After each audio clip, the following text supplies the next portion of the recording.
नमस्कार प्रिय विद्यार्थियों। बीए पार्ट प्रथम के प्रथम प्रश्न पत्र के अंतर्गत अलंकार प्रकरण में आप सभी का स्वागत एवं अभिनंदन है। अलंकार शास्त्र के संदर्भ में कहा गया है कि काव्यगत सौंदर्य का परखने वाला शास्त्र ही अलंकार शास्त्र कहलाता है।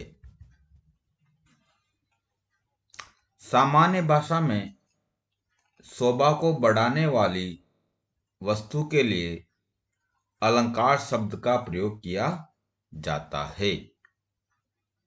आचार्यों ने अलंकार शब्द का प्रयोग व्यापक अर्थ में किया है, जिसे आज हम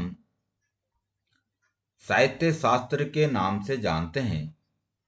उसका पुराना नाम ही अलंकार शास्त्र है तथा जब अलंकार शब्द का प्रयोग सजाने वाली वस्तु के लिए किया जाता है तब अलम क्रियते अनेन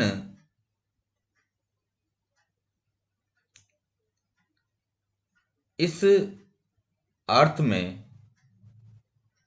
घय प्रत्यय करने से यह व्युत्पत्ति संपन्न मानी गई है। अलंकार शास्त्र के प्रवर्तक आचार्य भामह माने जाते हैं। अतः इस आधार पर उन्होंने अलंकार का लक्षण करते हुए कहा है कि काव्य की शोभा बढ़ाने वाले धर्मों को अलंकार कहा जाता है। यथा काव्य शोभाकरान धर्मान अलंकार प्रचक्षते।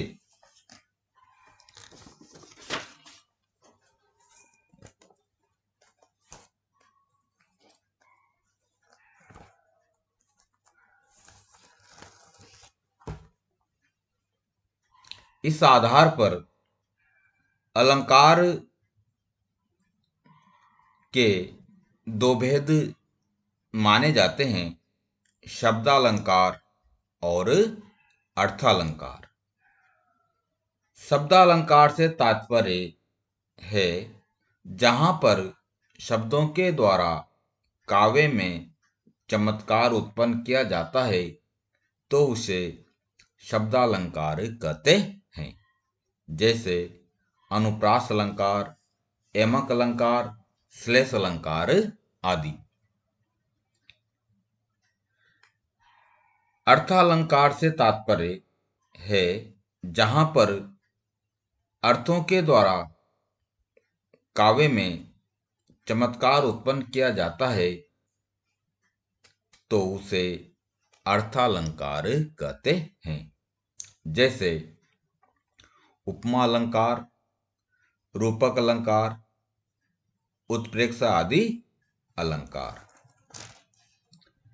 इस आधार पर शब्दालंकार और अर्थालंकार ये दो भेद मुख्य माने जाते हैं।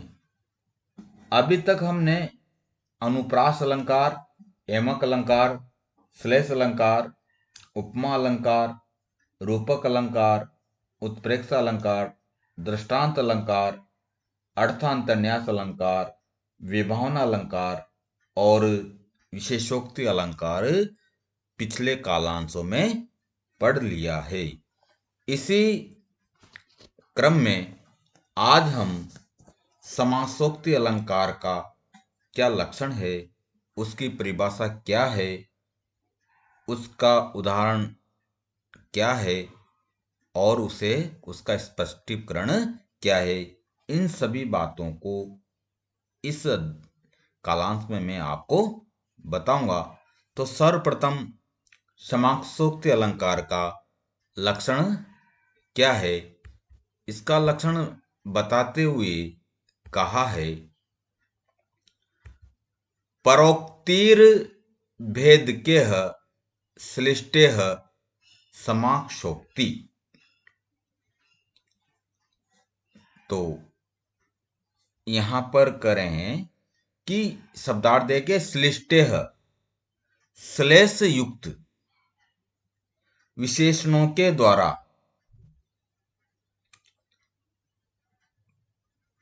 संक्षिप्तीकरण होने पर समासोक्ति अलंकार कहलाता है। तो अब इसकी परिभाषा हो जाएगी, श्लेष युक्त विशेषणों के द्वारा दो अर्थों का संक्षिप्तीकरण होने पर वहां पर समासोक्ति अलंकार कहलाता है। तो एक बार फिर देख लीजिए, परोक्तिर भेद के श्लिष्टे समासोक्ति, प्रोक्तिर वेद के समासोक्ति। तो इसका अर्थ और भी हो जाता है, प्रकृत अर्थ के प्रतिपादक वाक्य का विशेषणों की महिमा से न कि विशेष्य के सामर्थ्य से भी जो अप्रस्तुत अर्थ का कथन होता है, तो वह समास से अर्थात संक्षेप से दोनों के अर्थों का कथन करने के कारण यह समासोक्ति अलंकार कहलाता है। समासोक्ति का शाब्दिक अर्थ होता है संक्षिप्तीकरण, अर्थात एक अर्थ के कथन से दूसरे अर्थ की प्रतीति होना ही समासोक्ति अलंकार कहलाता है। अग्नि पुराण में इसका लक्षण करते हुए कहा है, जिस उक्ति में समान विशेषणों के कारण अन्य अर्थात दूसरे अर्थ की प्रतीति हो, तो अर्थ के संक्षिप्तीकरण होने के कारण वह समासोक्ति अलंकार कहलाता है। अब इसका तीसरा पॉइंट आ जाता है स्पष्ट उदाहरण। तो उदाहरण देखिए, उदाहरण दिया है इसका, लब्ध्वा तौ बाहु स्पर्शम यस्याह स को अप्ये उल्लासः जय लक्ष्मीस्तव विरहे न खलु ज्वला दुर्बला ननु सा। तो अब इस उदाहरण में हम पहले इसका अर्थ देख लेते हैं कि कोई नायक कह रहा है कि हे वीर, तौ तुम्हारे बाहु स्पर्शम भुजाओं का स्पर्श लब्ध्वा पाकर के यस्या स को अपि उल्लास, यस्या करता है जिसको, को अपि उल्लास कोई अनिर्वचनीय आनंद, ऐसा आनंद जिसके बारे में कुछ नहीं कहा जा सकता है। तो यहां पर कहें कि हे वीर, तव बाहु स्पर्श तुम्हारे भुजाओं का स्पर्श लब्ध्वा पाकर यस्या स को अपि उल्लास, जो जिसको कोई अनिर्वचनीय आनंद प्राप्त होता था, स वही, सह वह, जय लक्ष्मी है वह जय लक्ष्मी, अब इस समय, तव विरहे तुम्हारे वियोग के कारण, तब विरह करते तुम्हारे विरह के कारण, खलु उज्ज्वला निश्चय ही, उज्ज्वला उज्ज्वल न नहीं रही है, ननु सा दुर्बला, वह निश्चय ही दुर्बल या कमजोर हो गई है। तो कोई नायक से किसी नायिका के बारे में कह रहा है कि हे वीर, तव बाहु स्पर्शम, तुम्हारे भुजाओं का स्पर्श, लब्ध्वा पाकर के, जिस नायिका को, ये क्या किसके लिए है, जिस नायिका को, स को अपि उल्लास, जिसे अनिर्वचनीय आनंद प्राप्त होता था, लेकिन हे वीर, तव विरह जय लक्ष्मी, तुम्हारे विरह में वही जय लक्ष्मी, खलु न उज्ज्वला, अत्यंत उज्ज्वल अर्थात प्रसन्न नहीं है, अननु सा दुर्बला, निश्चय ही वह अति दुर्बल हो गई है। ये यहाँ पर इसका अर्थ बताया है। अब हम इसका स्पष्टीकरण करते हैं।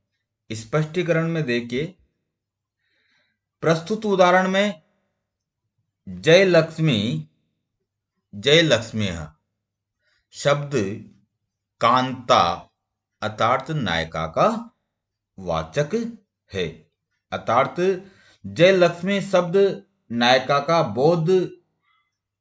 बोधक होने के कारण यह समाक्षोक्ति अलंकार का उदाहरण है। तो यहां पर विशेषणवाची जय लक्ष्मी शब्द केवल कांता अर्थात कामिनी रूप अर्थ का वाचक ही नहीं है, अपितु विशेषणवाचक जय लक्ष्मी और कामिनी दोनों के बाहु स्पर्श आदि के बोधक हैं, अर्थात विशेषण पदों के व्यंजना द्वारा जय लक्ष्मी के व्यवहार की कामिनी के व्यवहार के रूप में प्रतीति हो रही है।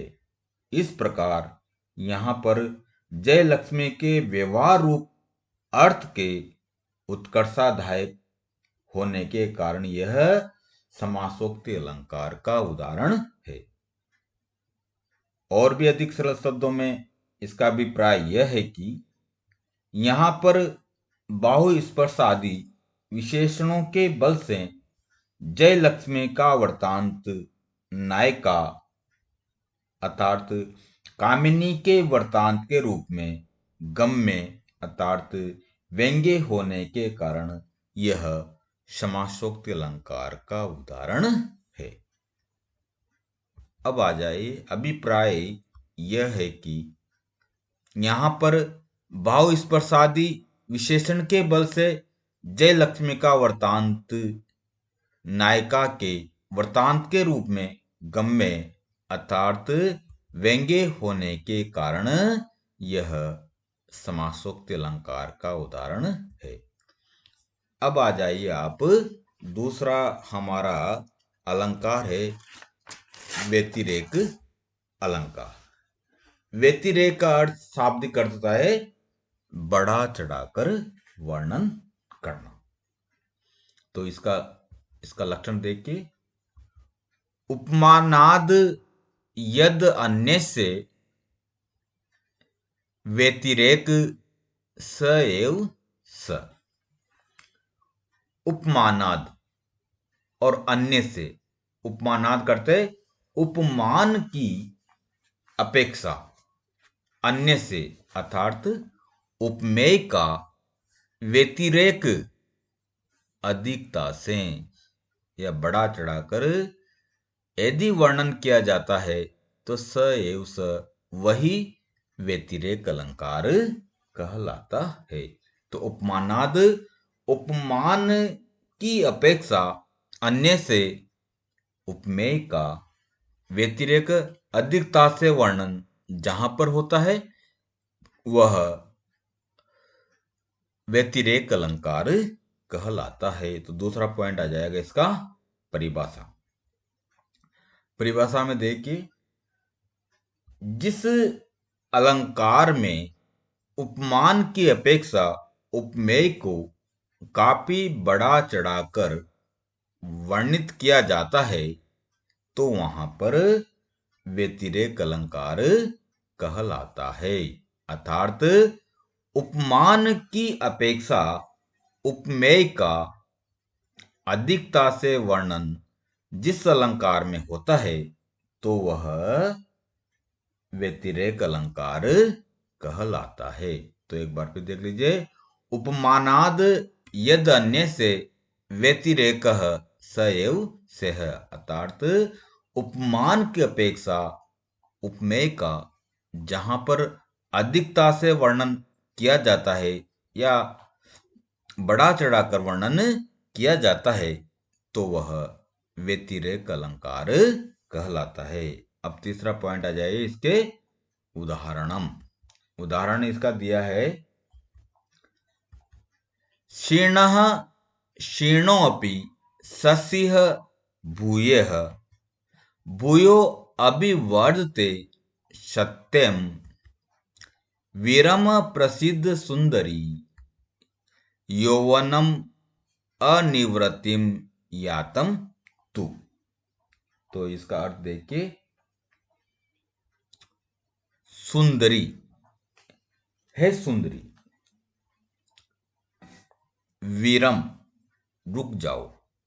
कोई नायक नायिका को मना रहा है, उसे प्रसन्न करने की कोशिश कर रहा है, तो करें कि सुंदरी है सुंदर सुंदरी, वीरम प्रसिद्ध रुक जाओ, प्रसन्न हो जाओ, शीर्ण शीर्णोऽपि शशि, शीर्ण शीर्णोऽपि शशि, शशि करते चंद्रमा के क्षीण हो जाने पर, क्षीण क्षीणोऽपि शशि, चंद्रमा के क्षीण से क्षीण। जब हम देखते हैं कि प्रतिपदा का चंद्रमा अत्यधिक क्षीण होता है, फिर धीरे धीरे धीरे धीरे वह वृद्धि को प्राप्त हो जाता है, फिर पूर्णिमा को वृद्धि पूर्ण हो जाता है, फिर वापस वहां से वह धीरे धीरे क्षीण होता चला। तो ये तो यहां पर चंद्रमा के बारे में बताया जा रहा है। लेकिन भूयो अभिवर्धते सत्यम, वह बार बार अभिवर्धते धीरे धीरे बढ़ता जाता है। तो यहां पर नायक नायिका को प्रसन्न करता हुआ कह रहा है कि हे सुंदरी, वीरम रुक जाओ, प्रसिद्ध प्रसन्न हो जाओ, शस्य चंद्रमा तो क्षीण क्षीण अपि क्षीण से क्षीण होकर भी भूये दोबारा भूयो अभिवर्धते फिर से वह वृद्धि को प्राप्त हो जाता है। सत्यम, यह कोई संदेह नहीं है। लेकिन यौवनम अनिवृत्तिम यातुम, लेकिन तुम्हारा यौवनम अनिवृत्तिम, यदि तुम्हारा यौवन समाप्त हो गया तो अनिवृत्तिम यातम, फिर से वह वापस नहीं लौट सकता है। तो यहां पर बड़ा चढ़ाकर वर्णन किया है। तो यहां पर नायक नायिका से कह रहा है कि चंद्रमा तो एक बार क्षीण से क्षीण होकर भी फिर से वह वृद्धि को प्राप्त हो जाता है, लेकिन तुम्हारा जो ये यौवन है, यदि ये एक बार क्षीण हो गया तो फिर से यह पुनः वापस नहीं लौटता है।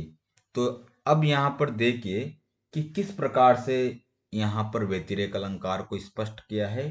तो प्रस्तुत उदाहरण में क्षीणः क्षीणोऽपि शशीय, क्षीणः क्षीणोऽपि शशीय, इस वाक्य में शशि उपमान चंद्रमा का उपमेय यौवनम से आदि के वर्णित होने के कारण यह व्यतिरेक अलंकार है, क्योंकि यहां पर यौवनगत अस्थिर्य का आदि के ही कवि को विवक्षित है। कवि यहां पर यौवन की अधिकता को ही यहां पर बढ़ाना चाह रहा है।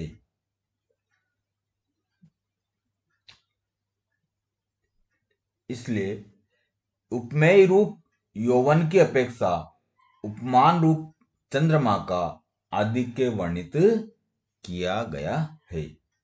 इसे और भी अधिक स्पष्ट करते हुए कहा है कि नायिका के मुख की समानता चंद्रमा से नहीं की जा सकती है, क्योंकि चंद्रमा में तो कलंक है जबकि वह मुख तो निष्कलंक है। अतः कारण सहित उपमेय की श्रेष्ठता बताने के कारण यह व्यतिरेक अलंकार का उदाहरण हो सकता, उदाहरण यहाँ पर दिया है। तो इसको और भी मैं अधिक स्पष्ट कर देता हूं। प्रस्तुत उदाहरण में क्षीणः क्षीणोऽपि शशि इत्यादि पद में उपमान चंद्रमा का उपमेय यौवन से आदि के वर्णित होने के कारण यह व्यतिरेक अलंकार का उदाहरण है, क्योंकि यहाँ पर उपमेय रूप यौवन की अपेक्षा उपमान रूप चंद्रमा का आधिक्य वर्णित होने के कारण यह व्यतिरेक अलंकार का उदाहरण है। अतः यहाँ पर यौवनगत अस्थिर्य का आधिक्य ही कवि को विवक्षित है, इसलिए यह व्यतिरेक अलंकार का उदाहरण है। धन्यवाद।